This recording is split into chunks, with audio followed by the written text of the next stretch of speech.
प्रभु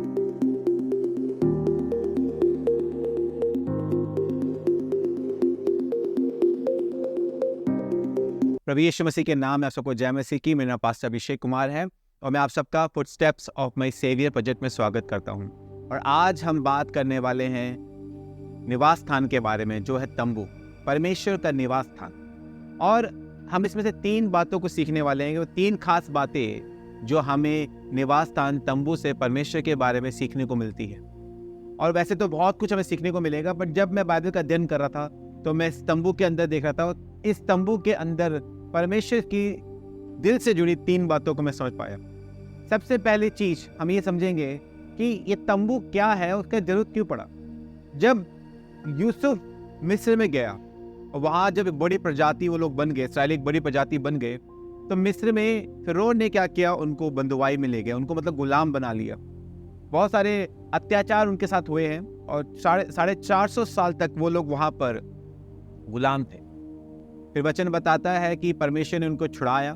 कैसे? परमेश्वर मूसा की अगुवाई में फिरौन के पास से अपने लोगों को निकाल कर लेकर आया। और जंगल में जब वो लोग थे तब परमेश्वर ने पहली बार पवित्र स्थान के बारे में बात किया। पर अगर आप बाइबल को बड़े ध्यान से पढ़ेंगे, निर्गमन की किताब 25 अध्याय के 8वें वचन में पहली बार पवित्र स्थान का थोड़ा वर्णन हुआ है। पर उससे पहले परमेश्वर ने नियमों को, कानून को उनके सामने रखा कि जिन्हें पालन करना बहुत जरूरी है। अब आप बात को ध्यान से देखिएगा। 3 बातें जो हम देखने वाले हैं, सीखने वाले हैं। पहली चीज जो ये है कि निवास स्थान तंबू से ये सीखने को मिलता है। निर्गमन की किताब उसका 25 अध्याय 8वें वचन में लिखा है, परमेश्वर मूसा से कहता है कि तुम मेरे लिए पवित्र स्थान बनाना, जिससे मैं अपने लोगों के मध्य में निवास करूं। तो वो वाचा का जो तंबू है, निवास स्थान तंबू जो है, और उसमें वाचा का जो संदूक है, ये सबको जब आप देखते हैं तो आप इस सारे पैटर्न में क्या देखते हैं? परमेश्वर की चाहत है अपने लोगों के साथ रहने की। वो चाहता है मनुष्य के साथ रहना और उनके मध्य में वास करना। और अगर आप देखेंगे चित्र में तो उस तरह किया था कि सारे गोत्र जो थे वो आसपास इकट्ठा होते हैं और बीच में परमेश्वर का वो जो तंबू है उसे वहां पर वो स्थापित करते हैं। मेरे प्रिय, परमेश्वर हमसे बहुत प्रेम करता है।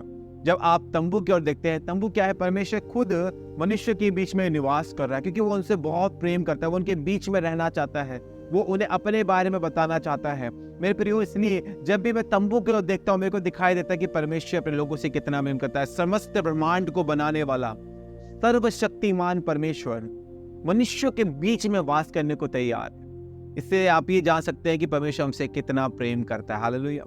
दूसरी बात जो मैंने सीखी इस निवास स्थान तंबू से, वो ये है कि अगर आप बाइबल को पढ़ेंगे, गिनती किताब 1 अध्याय 49 से 51 वचन, ये बहुत लंबा है, पर ये एक यात्रा चल रही है। जंगल में वो सब लोग यात्रा में हैं। वो लोगों को परमेश्वर ने एक प्रतिज्ञा का देश दे रखा है, और उस प्रतिज्ञा के देश की ओर जाते हुए ये लोग जब रास्ते में चल रहे हैं तो इनका काम क्या है कि जहां ये रुक जाएंगे वहां पर इन्हें इस तंबू को खड़ा करना होगा। और जब ये वहां से चलना शुरू कर देंगे, उस तंबू को क्या करेंगे? ये उसके डंडे को गिरा देंगे, उस तंबू को वो उठा कर लेके चलेंगे। ये काम सिर्फ लेवीय लोग करेंगे। ये कार्य, तंबू को लेके जो भी कार्य है, वो सिर्फ लेवीय जाति के लोगों को परमेश्वर ने सौंपा है। तो मेरे प्रिय, मैं क्या समझाना चाह रहा हूँ कि हमें भी एक प्रतिज्ञा का देश दे रखा है, जो है स्वर्ग। हम भी एक यात्रा के अंदर हैं। पर अगर आप प्रतिज्ञा के देश में जाना चाहते हैं तो आपको परमेश्वर के साथ चलना बहुत जरूरी है। हमें अपने संबंध को कैरी करना, हर एक जगह पर कैरी करना बहुत जरूरी है। उन्होंने कभी भी ऐसा नहीं किया कि वो लोग क्या कर रहे हैं, उस तंबू को उन्होंने वहीं छोड़ दिया और आगे बढ़ गए प्रतिज्ञा के देश में, क्योंकि तब वो आगे नहीं जा सकते। इवन मूसा भी इस बात से कहता है कि परमेश्वर, अगर तू आगे नहीं चलेगा, अगर तू हमारे साथ नहीं चलेगा तो हमें यहाँ से जाने ना दे, भले तो हमें यहाँ मार दे। क्योंकि परमेश्वर की उपस्थिति का होना बहुत जरूरी है। परमेश्वर ही स्वर्ग के अंदर जाने की कुंजी है। मेरे प्रियो, तो ये दूसरी चीज जो मैंने सीखी कि अगर मैं भी प्रतिज्ञा के देश में जाना चाहता हूँ, उस स्वर्ग का भागी होना चाहता हूँ, तो मुझे इस जंगल के सफर में जहाँ पे भी मैं जिंदा हूँ, चल रहा हूँ, परमेश्वर के साथ अपने संबंध को अपने कंधों पे लेके चलना बहुत जरूरी है। मुझे परमेश्वर के साथ बने रहना बहुत जरूरी है।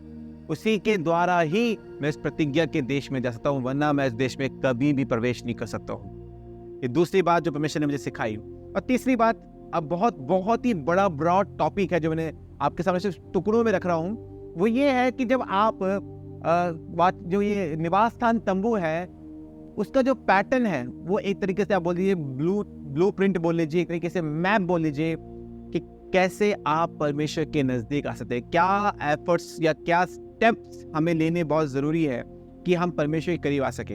अगर आप बड़े ध्यान से इस चित्र को भी देख पा रहे होंगे, आप यहाँ से देखेंगे कि जब परमेश्वर ने इसको बनाया है तंबू को, ये वैसे देखने में बड़ा बोरिंग लगता है लोगों को। जब मैं इस बाइबल को पढ़ता था पहले तो मेरे को बड़ा बोरिंग लगता था कि क्या निर्गमन की किताब है, यहाँ पे क्या हो रहा है। पर जब आप इसको हालेलुया जब इसको आप पढ़ेंगे और बड़े ध्यान से इसको पढ़ेंगे तो आप इसमें वचन को, उसके वचन को, परमेश्वर के दिल को समझना शुरू कर देंगे। मेरे ये जो तंबू बनाया है परमेश्वर ने, उसका जो पैटर्न है वो सारा इस बारे में है। वो यीशु के बारे में तो है ही, उसके अलावा इस बारे में कि कैसे आप और मैं परमेश्वर तक पहुंच सकते हैं।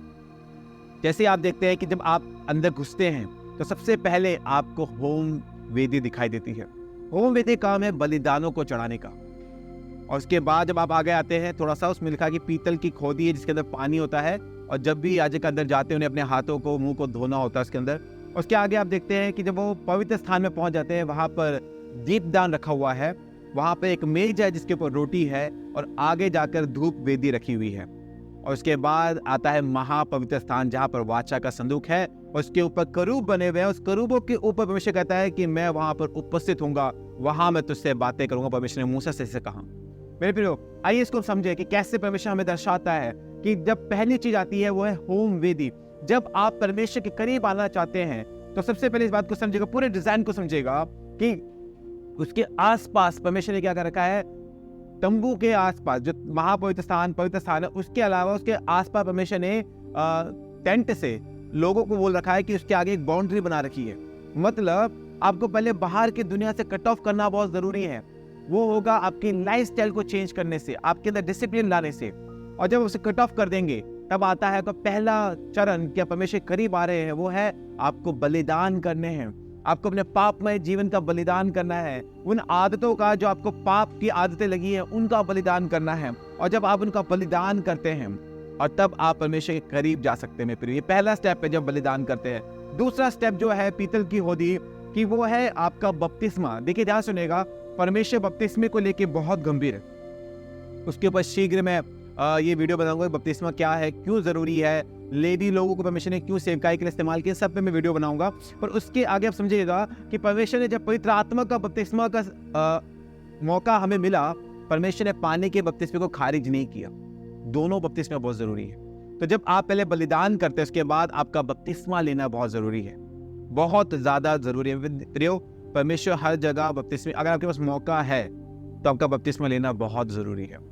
ये इसके भी कारण है, इसके भी कुछ रीजंस है बपतिस्मा लेने के। उसके बाद जब आप अंदर घुसते हैं, आप घुस चुके हैं पवित्र स्थान के अंदर, यहाँ पर 3 बड़ी ही खास बातें हैं। एक यहाँ पर है धूप वेदी जो बिल्कुल सामने पड़ी है, एक आपके राइट हैंड साइड पे पड़ी है, एक मेज पड़ी है जिसके ऊपर रोटियां रखी हुई है, और एक आपके लेफ्ट हैंड साइड पे दीपदान है। क्योंकि ये जो जगह है ये अंदर पूरा घना अंधेरा है यहाँ पर, और यहाँ पर सिर्फ उस दीप की रोशनी ही अंदर है, बाहर का कोई प्रकाश नहीं है।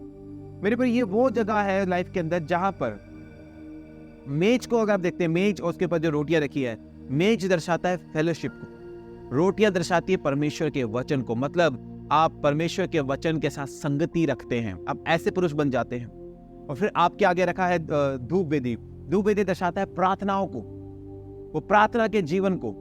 और इस तरफ आपका रखा है दीपदान, मतलब अंदर इतना अंधेरा है कि बाहर कोई रोशनी नहीं है, अंदर रोशनी का स्रोत वो दीपदान है। परमेश्वर कहता है देखो जगत की ज्योति मैं हूं, जीवन की रोटी मैं हूं। हालेलुया। हमें इस पर निर्भर होना बहुत जरूरी है कि भैया परमेश्वर मैं जानता इस बात को कि मैं किसी भी चीज को लेकर निर्भर नहीं हूं, मैं आपको लेकर निर्भर हूं, अपने जीवन को लेकर। पवित्र स्थान पे आकर आप वैसे बन जाते हैं, ये फेलोशिप आपकी शुरू हो जाती है परमेश्वर के साथ। और जब आपकी फेलोशिप मजबूत होती चली जाती है, मैं प्रियो, आप महापवित्र स्थान के पास पहुंच जाते हैं। हालेलुया।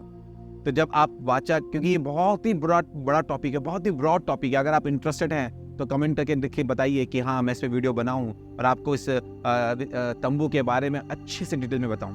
पर 3 बातें जो परमेश्वर ने मुझे सिखाई तंबू से, वो ये है, पहली है कि परमेश्वर हमारे बीच में वास करना चाहता है। ब्रह्मांड को बनाने वाला परमेश्वर, सशक्तिमान परमेश्वर हमारे बीच में रहना चाहता है। और दूसरा ये है कि तंबू को वो लोग उखाड़ते हैं, बाबर लगाते हैं, जब वो यात्रा उनकी खत्म हो जाती है वो तंबू को वापस स्थापित कर देते हैं। मतलब प्रतिज्ञा के देश जाने तक उन्हें इस तंबू को साथ में लेकर चलना है, मतलब प्रतिज्ञा के देश जाने तक उन्हें परमेश्वर की उपस्थिति को लेकर चलना है। आप प्रतिज्ञा के देश में बिना परमेश्वर की उपस्थिति के नहीं जा सकते। तो अगर आप स्वर्ग की बात करते हैं तो हमें परमेश्वर की उपस्थिति को दिन प्रतिदिन लेकर चलना है। हम अपने तंबुओं को पीछे ना छोड़ दे कि वो वहीं ठीक है, हम आगे बढ़ते नहीं, परमेश्वर को साथ लेके चलेंगे, तभी ही हम प्रतिज्ञा के देश में पहुंच सकते हैं। और तीसरी इंपॉर्टेंट चीज, उस तंबू के अंदर एक मैप है परमेश्वर ने रखा है कि किस तरीके से तुम मुझ तक पहुंच सकते हो, क्या करके तुम मुझ तक पहुंच सकते हो। और वो आपको मैंने भी बताया है कि वहां परमेश्वर ने जो जो चीजें रखी हैं वो भले यीशु का प्रतिरूप है तंबू, पर उसके साथ साथ परमेश्वर के करीब आने का उसके अंदर मार्ग भी दिखाया गया है। मेरे प्रिय परमेश्वर आपको बताया कि आशीष दे। अगर आप और संदेश सुनना चाहते हैं आप हमारे चैनल को सब्सक्राइब करें, और आपको कुछ भी अगर आपको सीखना है, कुछ भी जानना है, तो आप कमेंट कर सकते हैं, हमारी ईमेल आईडी पे बता सकते हैं। और हम कोशिश कर रहे हैं कि और कुछ संदेश परमेश्वर के वचन को आप तक लेकर आ सके। जितना हो सके हमारी कोशिश है कि आपको परमेश्वर का वचन बांट सके, ताकि हम लोग मिलकर परमेश्वर के राज्य में बढ़ सके। अगर आपको वीडियो पसंद आई है, इसको शेयर करें, इसको लाइक करें, और प्रभु आपको बहुत आयत की आशीष दे। सबको जय मसीह की।